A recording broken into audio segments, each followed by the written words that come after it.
have the scripture reading. We have two scripture readings today. Just keep both of them ready in your Bible. Mark chapter 8, the Gospel of according to Mark chapter 8, verses 22 to 26. And in the Old Testament, the book of Numbers, chapter 20, verses 10 to 13. So Mark chapter 8, verses 22 to 26, Numbers 20, 10 to 13. And to read these two passages of scripture to us is Brother Prabhakar.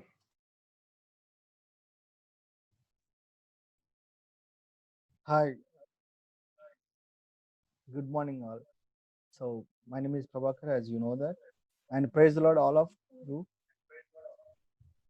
Now I'm going to read the scripture portion taking from the Gospel of Mark chapter 8 and verse 22, 26.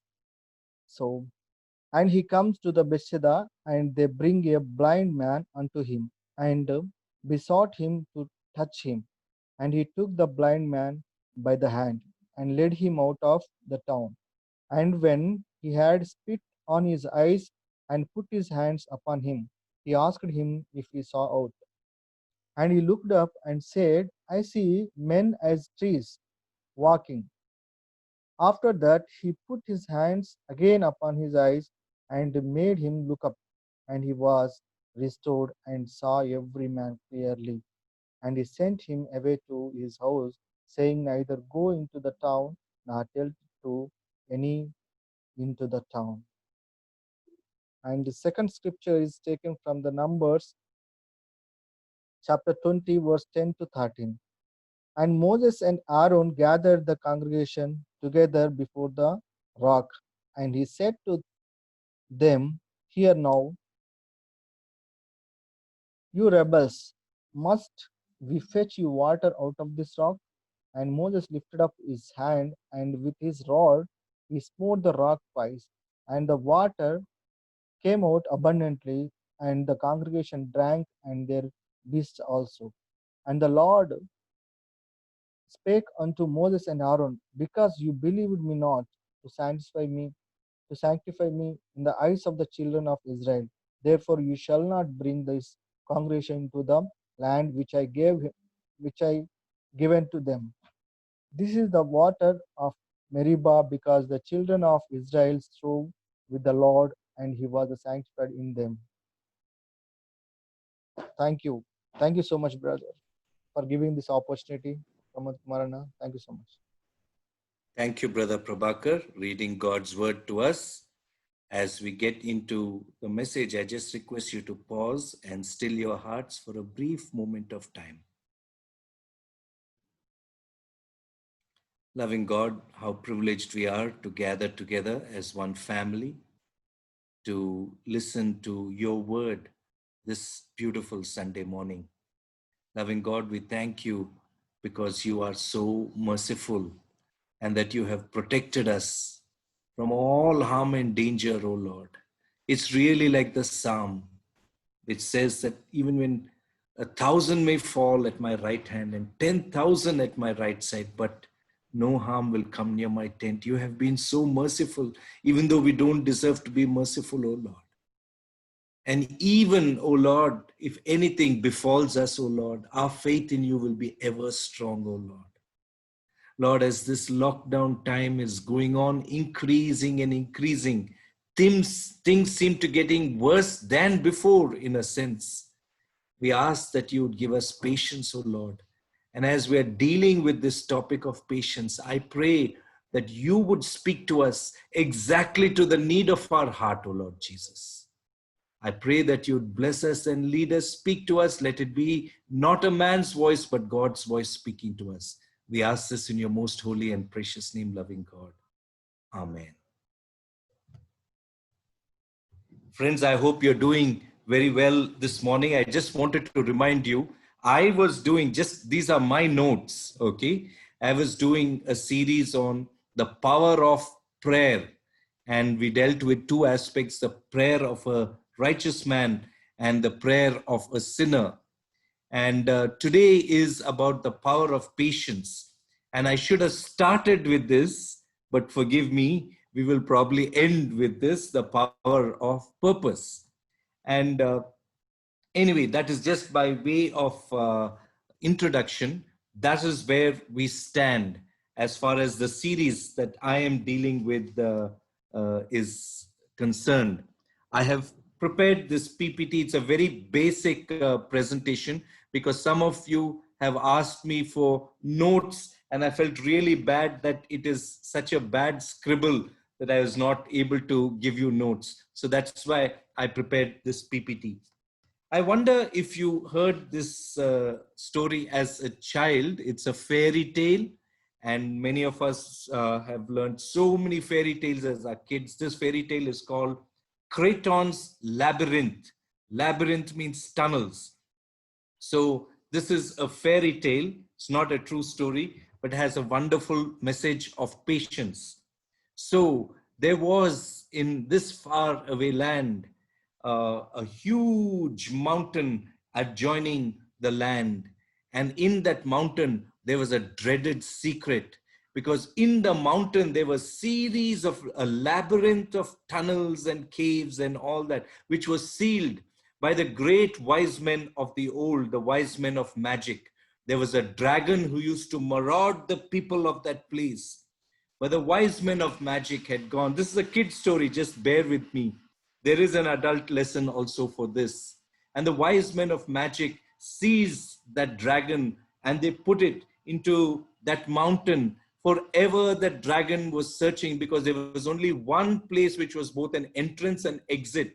And through some magic, these wise men of magic had made sure that that one entrance come exit would change every single day.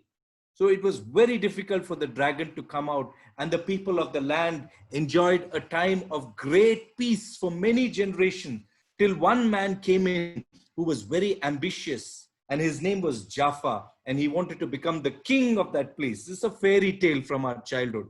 He wanted to become the king of the place, and he wanted all the people to obey him. And he was impatient. He wanted to become a ruler as fast as possible. And so he hit upon an idea. He heard about the dragon that was imprisoned in the cave, and he said, why not I release that dragon and make it a slave to my ambition? The dragon will help me to instill fear among all the people. I'll be a king who is feared by his subjects. And so he had among his slaves who he brought along with him, he had one person who was brilliant in his technology. And that person discovered that entrance through a technique. He discovered the entrance to that cave. And just before Jaffa was going in to go and negotiate with the dragon and have a power sharing agreement with that dragon, just before that, this wise technology geek among his slaves told him, this is how you will find the exit out. And but only one thing, sir, please do not come when it is sunlight. Come when it is in the dark. Then you will be safe.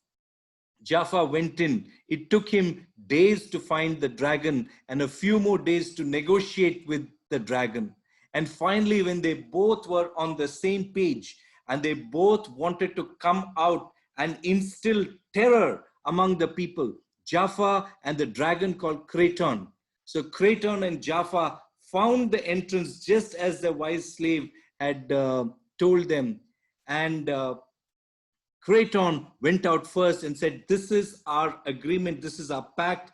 I will go out and terrorize the people, and then you come and you add to it, and soon all the people will be our subjects. They were so heady with the intoxication of power that they didn't realize that it was bright sunlight outside.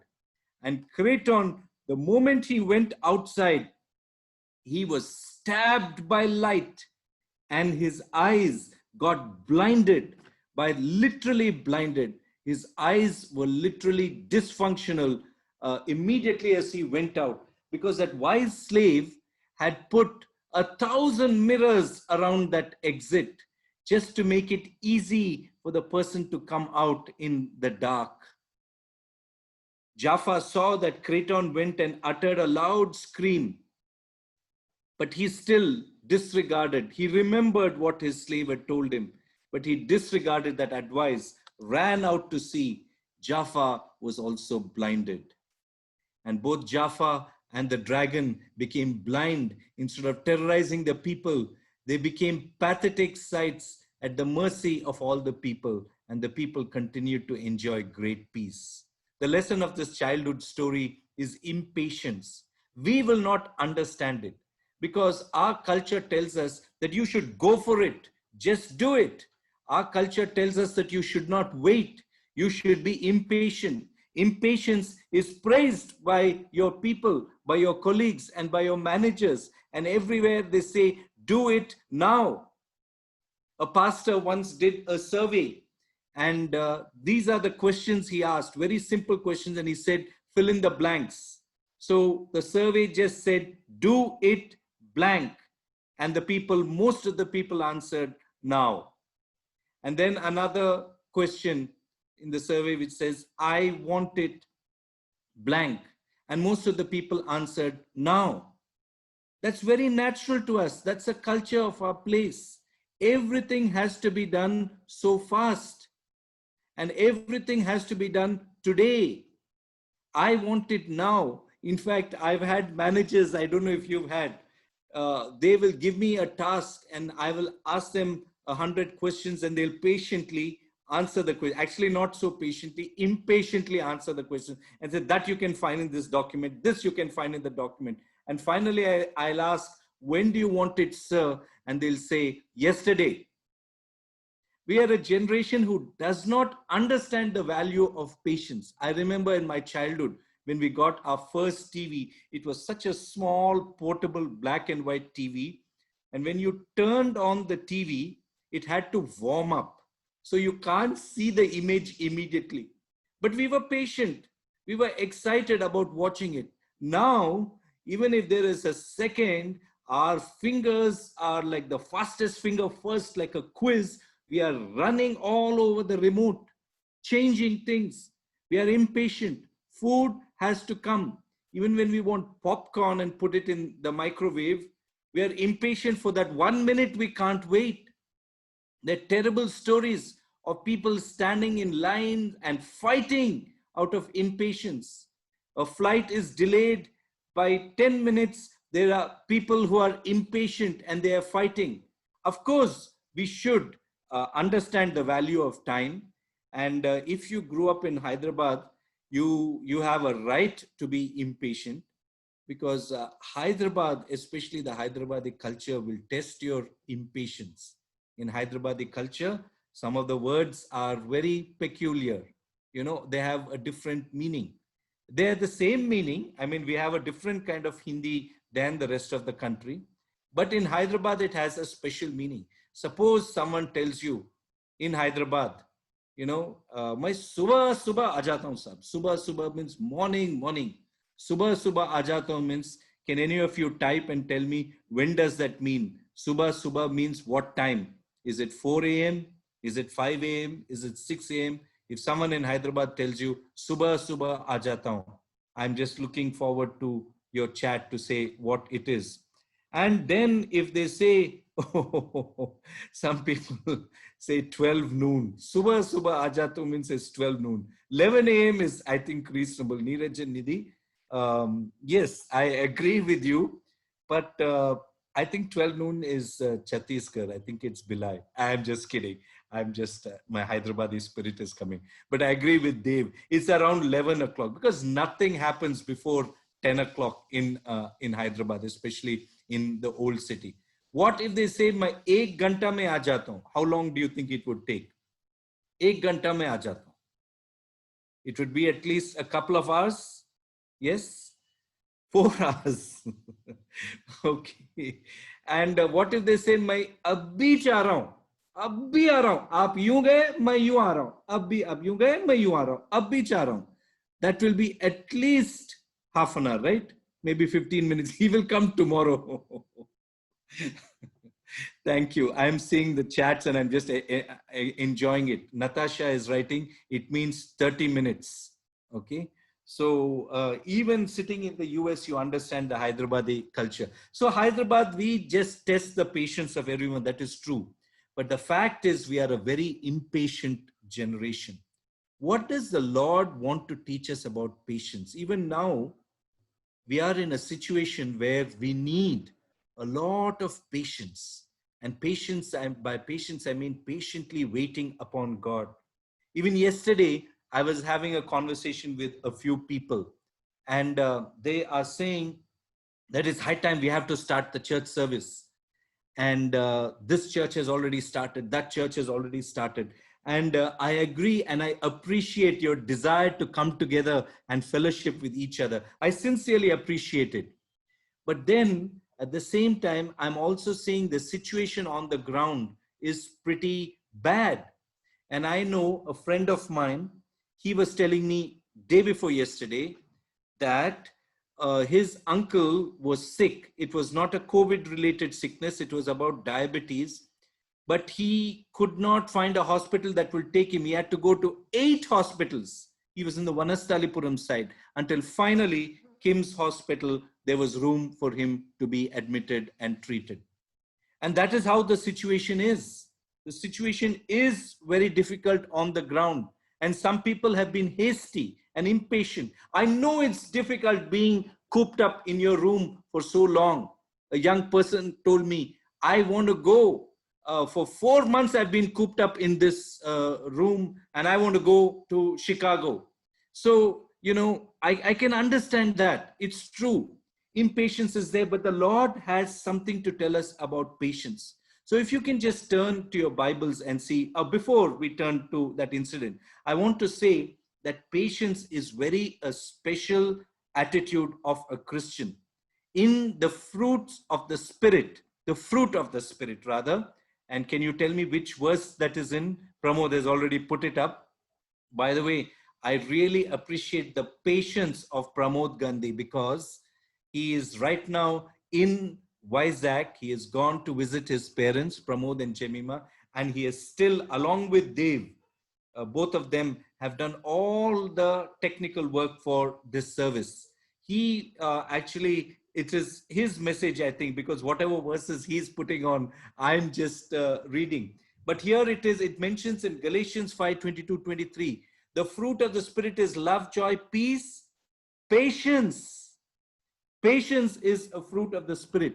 In that famous chapter on love, 1 Corinthians 13th chapter, there also God mentions patience. In 1 Corinthians 13th chapter, I think it is the 4th verse, he says, love is patient. So patience is mentioned. And then in that famous, if you can turn to the next slide, Pramod, 1 Corinthians 13. Love is patient. That's what it is. Love is patient. A Christian is called to be patient. And then my favorite verse in my childhood, Isaiah 40:31.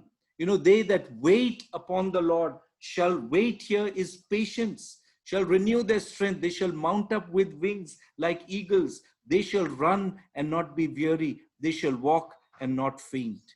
Now look at this passage, Mark chapter 8, verses 22-26. Just look at that passage.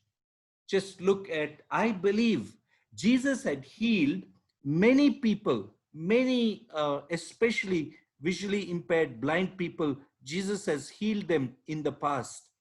But this healing is somewhat different. And I believe, if you differ with me, I don't mind. But when I was reading this passage, I believe it's a lesson on patience. Firstly, I just want to turn your attention to verse 22. When Jesus went to Bethsaida, some people brought to him a blind man and begged him to touch him. I like that. Our Lord loves it. Our Lord is excited when there is a community initiative like this, when there is the family of God takes an initiative like this. Maybe that person was well respected and loved by all the people around him. Maybe that's how it is. Or it could be that these people were so caring in their community. A group of people some people brought that blind man. All it takes, of course, is for one person to lead a blind person. But here, some people, a group of people brought it. And the Lord loves these community initiatives. The Lord would love it if we also, as a church, just come out of our comfort zone and take some community initiatives. And it should be done with patience. And sometimes we do community initiatives. I am guilty of not being patient, being typical of this age, a typical citizen of the 21st century. I'm guilty of that because we did in the summer, we did not this summer, but last summer, distribution of buttermilk and juice. And the way we did it is we really didn't stop to talk uh, and have some interaction and fellowship with people. We were just going in a frenzy and just going running and distributing it, almost just thrusting it into people's hands. And like it is typical in our age, our success is counted by numbers. How many people did we distribute to? But the Lord's work is not done like that normally. The Lord's work is done with a lot of patience. I'll come to that in a moment. But then I like that other word there that is there in my version, ESV. It says, begged him to touch him, begged Jesus to touch that blind person. They've already seen and they've already heard of many miracles that Jesus did. And they begged him, they pleaded with him, and maybe they had tried various other things. Maybe that blind person itself, maybe he was a popular person there, tried various other things. But the time came for them to depend on God. And I want to say, patience as a virtue has no meaning if it is not being patient with dependence on God. Because you can't just be patient. I know there are a lot of people who are patient and I appreciate them for that. But the sad thing is they're patient for help from unexpected sources. I look up to the mountains. From where does my help come? My help can only come, only God can satisfy and can give you the reward for your patience. So just being patient without turning to God is fruitless. That's what I'm saying. So being patient, depending on God is a great virtue. So I just don't want you to be patient. I want you to be patient with surrender to God. Your hope, your dependence should be God. True patience is dependence on God. And then the Lord Jesus did not touch him immediately. He took his hand, he took the blind man by his hand and led him out of the village. I wonder why he did that. And I wonder why it is recorded so meticulously in the Gospel of Mark. Mark itself is very brief. There are other miracles which he just covers in one verse. Mark is known for his brevity. It is the shortest of all the four Gospels. And but here, very meticulously, verse 23 says, and he took the blind man by the hand and led him out of the village. And it's possible, I'm just making my imagination run wild here, that they could be, like in India, the Jewish community also was like this. It could be that, there are a lot of people who like to stand around and see the tamasha. It's very easy to gather a crowd. I challenge you, even during lockdown time and COVID-19 time, I can easily gather a crowd. All I have to do is maybe stand and point up somewhere, or I just have to do something funny and immediately there will be a crowd. So next time you go out with me, you challenge me and I'll get a crowd and I'll get a crowd for you. Don't be embarrassed. I'm known for that. And my family knows that very well. I like to be doing some embarrassing things in public. So you challenge me next time we are together.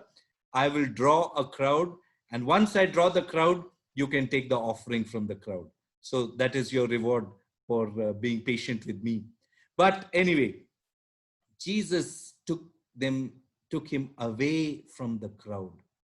Sometimes the Lord is telling you and me, And maybe I got this message very strongly during the lockdown. I don't know if you got down this message that we have to slow down. Slow down. We were talking about that a lot. You know, we were traveling so much, we were so busy, we had no time on our calendars. Truly, it was remarkable. It's God's miracle, because so many people that I talked to, not just in Hyderabad, but other parts of India and other parts of the world also, they all said the same thing, that in my life, and each of them were referring to their life, I had become so busy. I felt that with the lockdown, God was telling me to slow down and do things that I'd never done before. I don't know if that is your experience. If that was your experience, please feel free to chat and to tell me, even as the message is going on. No problem. I like this interaction. But then I also want to tell you honestly what has happened towards the latter half of the lockdown. Yesterday, as we always prepare for the service, we look at all the logistics and we look at the order of service. Dave and Pramod and I, and then we pray together for all the people taking part in the service. And then Dave commented and said, "You're looking very tired, Anna." And that is true, because even sitting at home now, towards the latter part of the lockdown, I have got more busy than before. There's so many things happening online. I never realized it. And when he said that, it just hit my mind. That's true. It's different from the month of March and April. March, of course, it just started. April was very different than June. That's true. Our life has become so busy again. We have this uncanny habit of making our life busy and impatient again. And maybe God is telling you again, slow down. Now it is in your hands. Take some conscious decisions to slow down. You know, just draw yourself away from the distractions, because it's the people around you who make you impatient. It's the people around you. And the people, in fact, they drive a culture of impatience.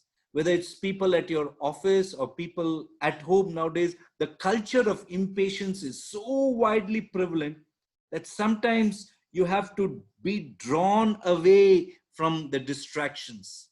And when you're away from the distractions, patience blooms. So I firstly want to tell you that your patience has no meaning unless you have surrendered and you're depending on God. And then I want to tell you, it could be the Lord speaking to you very specifically and say, take some steps now. Don't get busy again. Beware, my father used to say this, beware of the barrenness of a busy life. So don't get so busy that you don't have time to do the most essential things in life.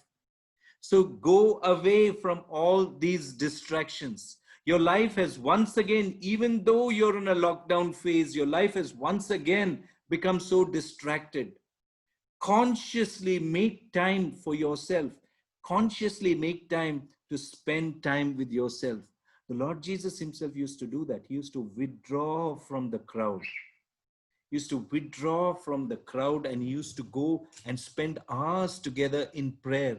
And sometimes he used to do it almost through the night. And I always asked myself, would he not be more exhausted without a night's sleep? But I believe that when you're in time of prayer, the refreshing presence of God is so beautiful that you feel refreshed, you don't feel exhausted. And that's true. I have experienced it myself. So go away from these distractions. Draw yourself away. Spend time with God. In my college days, someone had presented me a little plaque which I had kept on my dorm table. And the plaque said, quiet hours with God, build resources for future emergencies.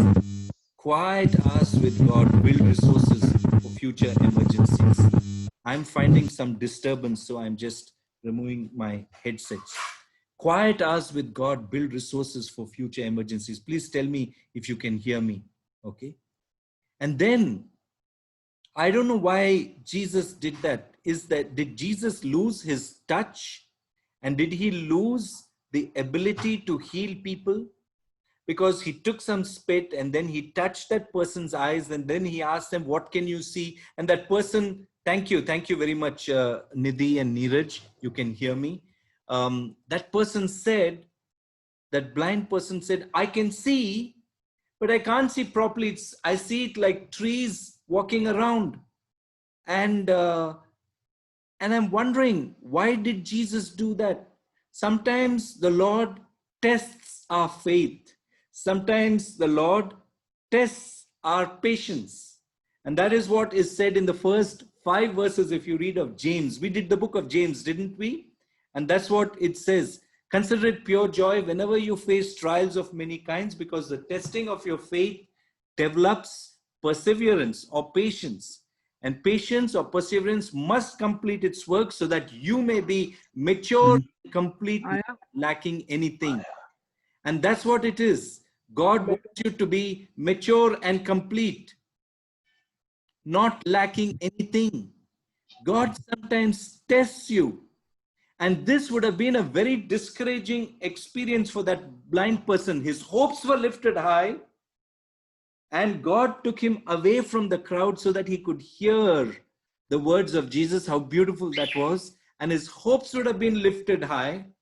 And then when he thought he was healed, he was not healed completely. The children of Israel would have grumbled and said, why did you take us away? And why did you say that you will heal us? And still we are not healed. If it was a person from Hyderabad, they would have said the same thing. They would have given up at that time and said, oh, you don't know how to heal. Sometimes we give up. We want the doctor to do miracles in one day itself and say, this tablet is not working, doctor. We are children of impatience. And this person could have said that and gone and walked away from Jesus. But something about the presence of Jesus really attracted him. And something about the presence of Jesus gave him enormous strength to face any discouragement. He didn't give up. You know, actually, true patience grows stronger through discouragement. Your patience becomes stronger. Your character becomes stronger. And as the book of James says, you become mature and complete. I don't know what kind of testing you are facing now. And maybe some of you are saying, it's so long. If it is 1 day or 2 days, it's okay. By now, God, you should have answered my prayer. Why so long? Why are you testing me? I know some of you are asking this. It's a simple thing. This has happened in so-and-so's life. He got this blessing. He got this blessing. Why not the blessing in my life? You know, Sarah and Abraham would have had that question, more Sarah than Abraham. God promises a child, and why isn't it happening? So many other things you may have felt that God had assured you and promised you, but it was not happening, or happening in a way that was not good enough. And that blind man could have given up and walked away. If he was a child of impatience, he would have done that. But praise God, he was not. And through discouragements, he grew stronger and God healed him. Patience is dependence on God. That is biblical spiritual patience. They that wait upon God. Patience blooms in distractions. Patience grows stronger through discouragements. And one last thing I want to say, and I want to turn to the story of Moses. You know, that story of Moses is remarkable. Yes, it could be that Moses was impatient. And yes, he was impatient when the children of Israel grumbled and asked for water, and there was no water there. They were at the side of a huge cliff, because that what is mentioned there in Numbers. If Pramod, if you can turn to the next slide, please. In Numbers, it is mentioned in Numbers chapter 20. And I'm asking you to read this entire, we read only 10 to 13, but you can read from 2 onwards. You know, it was the word for rock there was different from the word for rock earlier. You know, in Exodus chapter 17 also it's mentioned. That's a different incident. But here the word for rock means more like a side of a cliff. And I've just checked different works of art and this thing. They have depicted that rock almost like a cliff, like a side of a mountain, a huge thing. So was it that Moses was impatient? Yes. But was that the reason why God gave him such a punishment that he could not see the Holy Land, that he could not enter the Holy Land? He could see the Holy Land. God took him up to the mountain and showed him. But he could not enter the Holy Land, both he and Aaron. Was it because of impatience? Partly, but there's a deeper reason, and I'll tell you, bear with me a few minutes, and I'll just paint the picture here that is already here on your screens. So firstly, I want to tell you this incident is different from the one in Exodus chapter 17. In Exodus chapter 17 also, there is the people grumbled for water, and there Moses had to strike the rock and water came. So Moses did the same thing again. And you can ask, why was God being so mean to Moses? Moses had done so much. Why was God being so mean to an old man, 120 years old? By the way, he was old in his chronological age, but I think he had the body of a young person. Sometimes you go for checkup nowadays and the doctor tells you, you are 73 years old, but your heart is only 65 years old. You have a young heart because you've taken care of your heart well. I think Moses's heart was very good and his eyesight was very good and his strength, he was very strong. He could climb mountains. But I want you to look at the difference here between Exodus chapter 17 and Numbers 20. Please read that. Please read today Mark chapter 8, especially verses 22 to 26, and read Exodus chapter 17, Numbers chapter 20. And in Exodus 17, that was in the first year of the wilderness. This incident, scholars say, was either in the 37th or the 38th year of the wilderness. You know what that means? It means that it was a completely different group. It was a completely different crowd. Because of all the plagues and the other punishment in the wilderness, no one who left Egypt, none of that group, those people entered into the promised land except two people.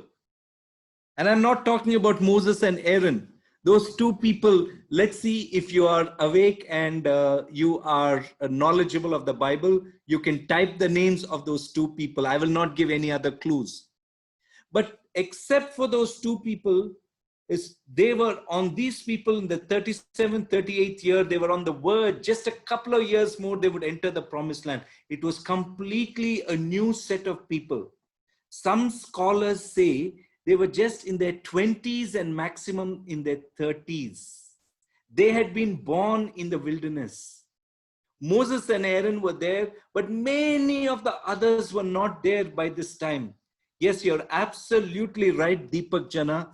It was Joshua and Caleb. And Slan, I hope I got the name right. Yes, you're also right. It was Joshua and Caleb. And Ravikant, Ebiana, you're right. Gibson, you are right. So many people of you are right. I don't know now if you're just copying from the previous person. No, I'm joking. You're right. So just imagine that crowd. It was a young person. Gibson, it was like a Tammy club, teens and 20s. Not maybe teens, but definitely some scholars say majority of them were in their 20s and 30s. They had not seen many of the miracles of the past. They had not waited. They had not been there in Exodus chapter 17 when Moses struck that rock. They had not been in front of Mount Sinai. They had not seen the plagues of Egypt. So all those didn't make sense to them. Yes, they have seen the manna falling from heaven. That is true. They have seen the pillar of cloud by day and the pillar of fire by night. They were seeing it every day. That is true. But because they saw it from their birth, it was nothing spectacular to them. Even you and I, we are seeing a lot of God's miracles happening. But we don't think it is very this thing, because we have a way of immediately making a pattern in our mind and saying, this is how life is. This is normal. So for them, manna was normal. The pillar of cloud and the pillar of fire was normal. It was nothing sensational. And yet they carried some of the traits of their parents and their ancestors, that grumbling quality. And they said, you should have left us back in Egypt. A youngster crowd. Some of them were 100 years old younger than Moses. So what am I trying to say here? I'm trying to say that it was God's way, this incident, God wanted to leverage this incident for Moses and Aaron to demonstrate the power of God. God asked Moses to take Aaron's rod from the holy presence. If you read Numbers 17, if you read Numbers 17, that rod was a miraculous, God's miracles that happened in that rod. That rod, which was there, Aaron's rod, all of them were asked to put their staff there. And Aaron's staff budded almond flowers and some ripe almonds also. You can read that in Numbers 17. I'm not talking about Exodus 17 is a previous incident. I'm talking about 3 chapters before Numbers 20. And so God had clearly instructed them. When the people grumbled, Moses and Aaron did the right thing. They fell face down. Okay, in our language, we call it Shashtanga Namaskaram. They fell prostrate before God. They were face down, and they did the right thing. And God was gracious enough to say, this is what you have to do. You have to take that miraculous staff, that rod, and you have to go there. That rod was not supposed to be taken to hit the rock. The rod was there as a demonstration of the power of God. And you have to go there and speak to God. And God wanted these people to see a new experience. And because they would see a new experience, their dependence of God, their knowledge of God would grow. Now Moses went there, possibly because of impatience and possibly because also every one of us is a creature of habit. Moses remembered, last time I did it this way, let me do it this way again. And Moses went, and in the company of all the people, he was supposed to just speak, and the people would experience the miracle of God in a dry land. Water would flow out of the rock, and people would know that God is the rock of our salvation, that living water will flow out of him. That lesson would come to the people. But Moses and Aaron, because God later admonishes them, Moses and Aaron are admonished by God because they failed to demonstrate the power of God. It was more the power of Moses. It was more about, instead of God doing it through Moses, Moses did it. Maybe in the instructions of God, but Moses did it. God was faithful. God answered their prayer. God did allow water to gush out of the rock, and God answered that prayer. And but then God also admonished Moses and said, for this reason, your sister has already died and she's not had the opportunity to walk into the promised land. But Moses and Aaron, both of you also will not go into the promised land. Because if you go into the promised land, it should be with a full demonstration of God's power, not your power. It is not you. As much as I appreciate you, Moses, for all the great things that you have done, it's not you, Moses. It's me who led the people. It was God all the way. God is the Alpha and Omega. The entire plan and the purpose, everything was God. And I want to tell you one last fourth aspect about patience. Your patience should demonstrate the power of God. Whenever you're not patient, whenever you're impatient, you're taking away from the display of God's power, God's presence in your life. Remember that. If you're going through a situation and say, so long, how long should I bear this? You are doing it so that you will demonstrate the power of God in your life, your dependence on God, and your drawing away from all the distractions, your strength through discouragements, and then your patience, which demonstrates the power of God. I just want to tell you a quick story and I'll close. This is a story, true story told by Pastor Peter Lawton from Dallas. And I was reading, and he was working in a huge store. It was a construction kind of store in the US, a huge store where there were 300 people. And one of his colleagues was a lady called April. And April was a good Christian. And like a good Christian, she made it very clear that she was a Christian. She had no loud declaring that she was a Christian. And Peter appreciated April a lot. And then at one time, April was transferred to another department in the store. And there her boss was a person called Matthew. Not a Christian, I mean a Christian by name, but not a Christian by faith. And but then April resented the way Matthew was very maybe unfair in his treatment. And as a Christian, she felt it was her duty to stand up against this unfairness. And it so happened that very frequently they used to have arguments in public. And April used to remind him that as a Christian, this is what I will do. And as a Christian, this is what you should do. And soon it became that they would fight even in meetings like cats and dogs. And then Peter, this pastor Peter, he writes saying, I was wondering, that is how we have to show that we are Christians. And it became that she was so vocal, so vociferous, so loud, that always she was talking about being a Christian, and everyone knew that she was having deep disagreements and arguments with her boss, agreed he was not doing some things which were right Christian, but also it was getting distressing for the people to see them always arguing.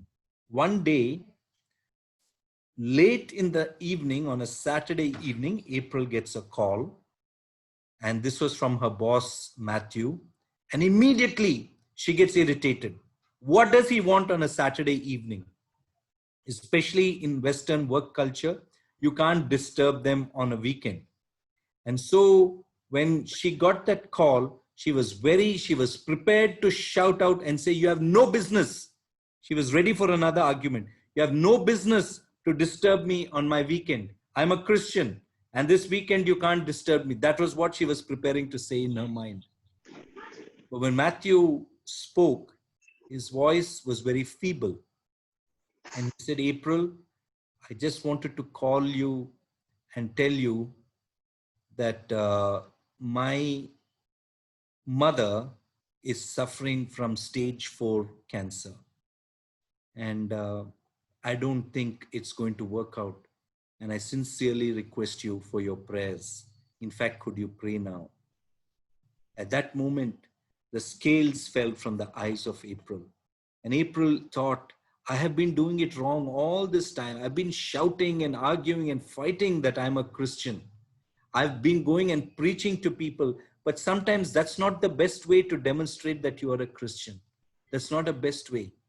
The best way is to demonstrate patience, because patience, the power of patience is that patience demonstrates the power of God. I just want to encourage you, friends, whatever you're going through, have the virtue of patience. Patience is a fruit of the Spirit. Love, joy, peace, patience. Patience is an expression of love.